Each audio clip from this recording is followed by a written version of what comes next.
Saya Lismiati, usia saya 51 tahun.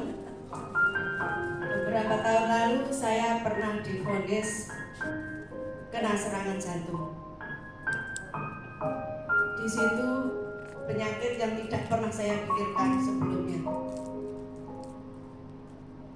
Suatu hari saya dimintai tolong tetangga saya untuk masakan dikirim ke pondok. Pagi harinya saya beraktivitas seperti biasa, menjalankan semua itu, dan sore hari selesai saya kemas, saya kirim sendiri ke pondok. Kurang lebih 150 box saya kirim sendiri ke pondok. Saat itu saya juga tidak merasakan apapun. Tapi setelah sampainya di pondok, merasa badan saya capek. Saya pikir mungkin saya nyetir sendiri jalan jauh, jadi saya merasa capek. Setelah saya pulang di rumah saya ada adik saya dan bapak saya. Kita ngobrol sebentar di ruang tengah sama suami. Di situ saya merasakan badan saya mulai tidak enak. Kemudian saya pamit sama beliau untuk istirahat. Bapak saya bilang, "Ya wes istirahat toh." Saya tidur. Setelah jam 11 malam, tiba-tiba badan saya tidak enak. Saya terbangun, badan saya tidak enak. Saya diam aja. Mau ke belakang tidak bisa, mau ini tidak enak semuanya. Kemudian saya membangunkan suami saya. Badan saya tidak enak. Dan suami saya bangun. Saya diberi minyak kayu putih. Akhirnya setelah itu saya tidur lagi. Di tengah malam sekitar jam 1 malam, badan saya sudah basah semua, Bapak Ibu semuanya. Keringat dingin saya keluar. Dan saya bangunkan suami saya lagi. Mas, tolong saya diantar ke rumah sakit. Saya tidak kuat. Beliaunya kaget. Kemudian saya diganti baju saya, diantar ke rumah sakit tanpa pamit sama orang yang ada di rumah. Di jalan saya bilang sama suami, "Ayo cepetan, saya keburu tidak kuat." Saya bilang seperti itu. Sesampainya di rumah sakit, saya masih bisa menceritakan pada dokter. Setelah itu saya sudah tidak bisa apa-apa, lemas, tertidur, tapi saya masih bisa mendengar kalau dokter bilang ke suami saya, "Ibu kena serangan jantung, Pak." Di situ saya dengar suami saya nangis. Posisi beliau sendiri. Setelah itu beberapa saat kemudian saya sudah tidak mendengar apapun.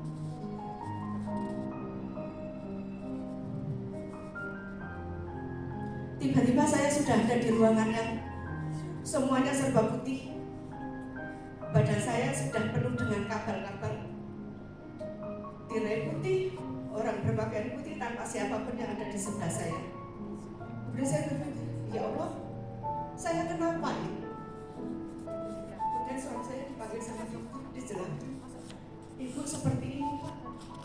Ibu harus operasi, harus seperti ini, harus seperti ini." Saya takut. Saya bilang sama suami saya tidak mau operasi. Saya mau pulang. Saya di rumah di ICU itu kurang lebih 5 hari, Bapak Ibu.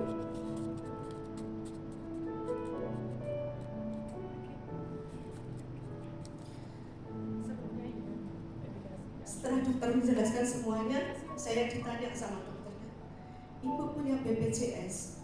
"Punya." "Ibu BPJS-nya kelas berapa?" "Kelas 3. Kalau nanti ibu mau operasi, BPJS-nya di kelas 3, ibu harus bayar sekian juta. Iya, saya bilang gitu. Cuma saya tetap bilang sama suami saya tidak mau operasi. Setelah itu saya pindah ke ruang rawat. Dipindah ke ruang rawat, di ruang rawat itu kurang lebih saya 4 hari.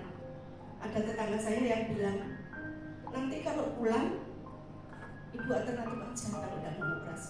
Seperti itu. Akhirnya setelah saya pulang, saya saking kepingin sembuhnya, Bapak Ibu. Semua apa yang dikatakan orang itu saya ikuti. Dari jamu, dari pijat sampai ke Jawa Tengah, ke Kulon Progo saya pijat 2 minggu sekali. Akhirnya saya pindah dokter, malah sama dokternya saya dikirim ke Surabaya untuk tes. tes ini sekali datang itu kurang lebih 7.500.000. Sudah saya jalani semua. Tapi ya tetap seperti itu. 2 minggu sekali saya masuk rumah sakit, 3 minggu sekali saya masuk rumah sakit. Alhamdulillah saya bersyukur sekali pada saat itu pandemi datang. Di pandemi datang itu saya Alvan, suami saya gulanya juga tinggi. Yang waktu itu setiap saat, setiap menit ada siaran innalillahi. Bukannya kita sakit, lebih takut dari siaran itu. Dan suami saya setiap malam tidak bisa tidur karena badannya sakit semua. Saya pun juga seperti itu, seperti terisolasi. Disitulah mungkin Allah sudah mengirimkan obat yang saya cari selama ini. Suami saya mencari tukang pijat. Temennya bilang, hari gini tidak ada tukang pijat mas, ayo saya terapi. Beliau terapi dulu. Setelah itu pulang, dia cerita, enak di terapi bu, kamu mau? Mau. Nanti kamu mau yang terapi istrinya, bilangnya seperti itu. Malam tiba, suami saya tidur kok nyenyak banget, sampai subuh baru bangun. Saya tanya, tidurnya kok enak sekali? Iya, badanku enak.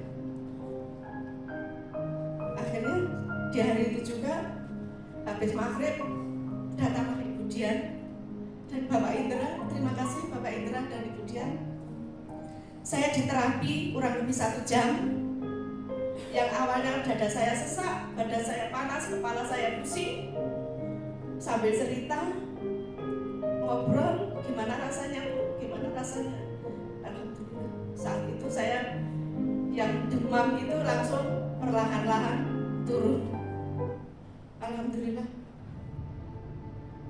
Disitulah saya menemukan obat yang saya cari. Jadi di saat pandemi, alhamdulillah sekali ada alat terapi yang datang ke Indonesia yang dibawa oleh Nicholas Cham. Terima kasih Nicholas Cham, terima kasih Ibu Dian, terima kasih Bapak Kiki, terima kasih Pak Indra. Sampai saat ini akhirnya saya memakai alat terapi dari Vogue itu Bapak Ibu semua. Di bulan pertama saya rutin 1 hari itu lebih dari 4-5 kali saya terapi karena saya saking pengen sembuh. Suami saya pagi dan malam menerapi saya gantian.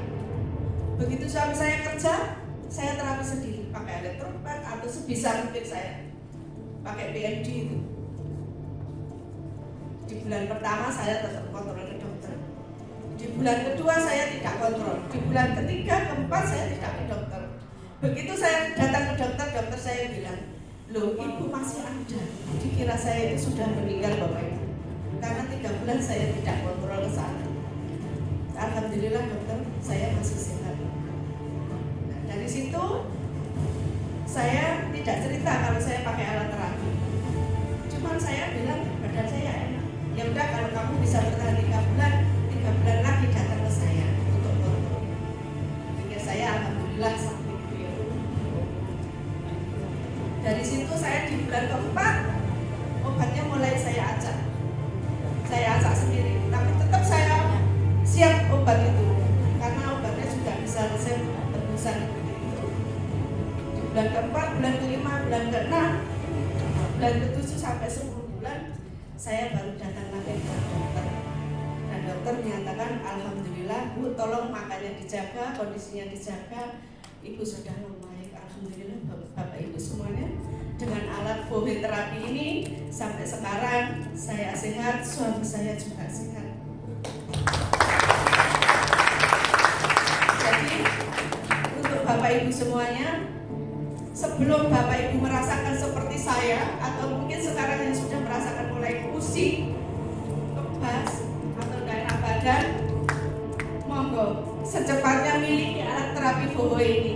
Minimal 1 alat. Nanti setelah Ibu merasakan 1 alat itu, pasti Ibu akan menginginkan alat-alat terapi yang lainnya. Tepuk tangan Bapak Ibu semuanya yang luar biasa. Karena harta benda yang kita miliki, kalau kita sakit tidak ada artinya Bapak Ibu semua. Itu terjadi pada Saya mempunyai mobil bagus, tidak bisa naik. Saya mempunyai uang banyak, tidak bisa ngapa-ngapain. Punya rumah bagus, tidak bisa menikmati. Tapi saat ini, meskipun kita kondisinya seperti ini, kita sehat, alhamdulillah Bapak Ibu, kita bisa menikmati semuanya. Jadi Bapak Ibu semuanya, Luar biasa, pondok Pinang. Bapak Ibu.